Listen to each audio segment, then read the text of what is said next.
Baik, Assalamualaikum warahmatullahi wabarakatuh.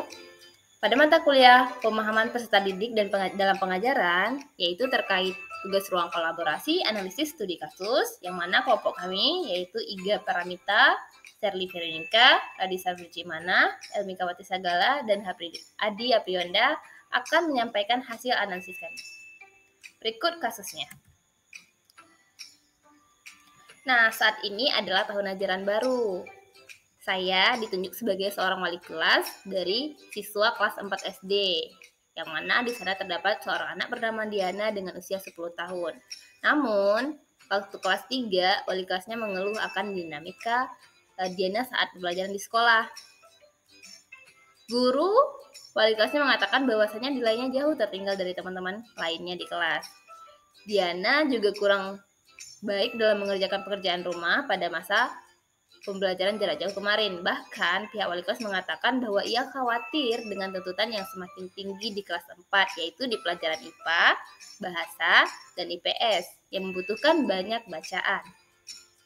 Diana seringkali tidak menyelesaikan tugas-tugas yang diberikan dan ulangannya menunjukkan nilai yang buruk. Namun demikian, ketika materi tugas ulangan tersebut diulangi secara lisan dan individual, Diana dapat menjawabnya. Nah, di sini yang menjadi kasus atau permasalahan, kira-kira bagaimanakah cara melakukan asesmen terhadap keadaan Diana tersebut? Kemudian, jenis asesmen apakah yang akan kita berikan kepada siswa tersebut? Jelaskan apa yang menjadi pertimbangan Anda. Kemudian, apa kesimpulan yang dapat ditarik dari asesmen yang Anda desain tersebut? Adapun jawabannya untuk kasus yang pertama atau pertanyaan pertama yaitu guru dapat melakukan asesmen kepada Diana dengan melakukan pendekatan secara individu terhadap Diana untuk mengetahui apa yang menjadi permasalahan kepada Diana, sehingga dapat membuat solusi yang akan dilakukan di kelas 4. Setelah melakukan pendekatan, guru dapat melakukan asesmen yang tepat pada Diana. Baik, pertanyaan kedua, kami memilih asesmen diagnostik.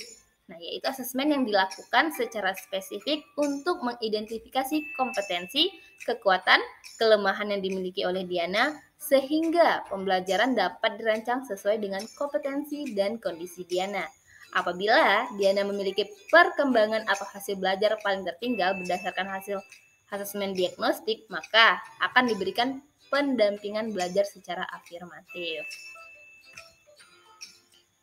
Nah, terkait tujuan asesmen diagnostik itu ada secara kognitif dan non-kognitif apa aja. Nah, tujuan dari kognitif itu untuk mengidentifikasi capaian kompetensi dari peserta didik, kemudian menyesuaikan pembelajaran di kelas dengan kompetensi rata-rata siswa. Kemudian memberikan kelas remedial atau pelajaran tambahan kepada siswa yang kompetensinya berada di bawah rata-rata.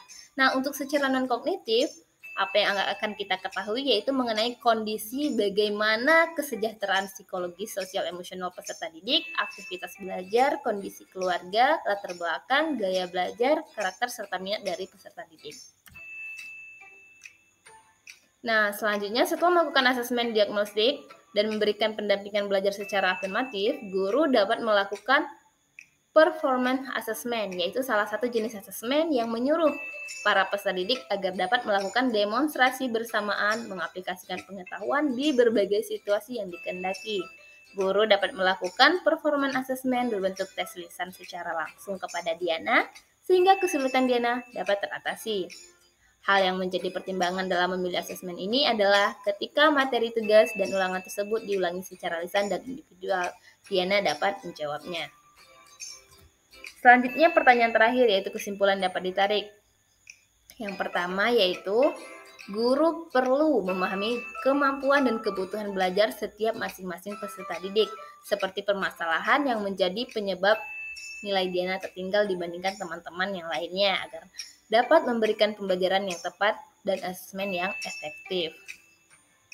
Kemudian, kesimpulan yang kedua yaitu dalam merancang pembelajaran dan asesmen yang efektif, guru perlu mempertimbangkan karakteristik peserta didik dan kebutuhan belajarnya melalui pendekatan secara personal dan melakukan asesmen diagnostik untuk mengetahui karakteristik, perkembangan minat belajar, dan gaya belajar. Baik, sekian dari kami. Saya ucapkan terima kasih.